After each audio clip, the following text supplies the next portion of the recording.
ating mga magiging na bachelorette. Ayan. So, makikita nyo may reports dito si Bride. So, kuha lang kayo ng isa. Ayan. Kuha ng isa. Huwag mo lang dito na. Kuha lang. Kuha lang kayo. Each. Pag-isa, para hindi na nga hahatak lang. Kasi kanino kaya nakatali. Oh, wait lang. Okay. On my cue, hihigitin niyo yan, ha? Hihigitin niyo yung ribbon. And the one na nakakabit pa rin kay Bride will be the Bachelorette for the night of Bachelorette!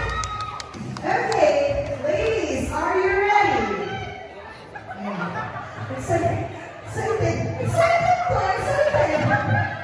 And ready? In 3, 2, 1, go!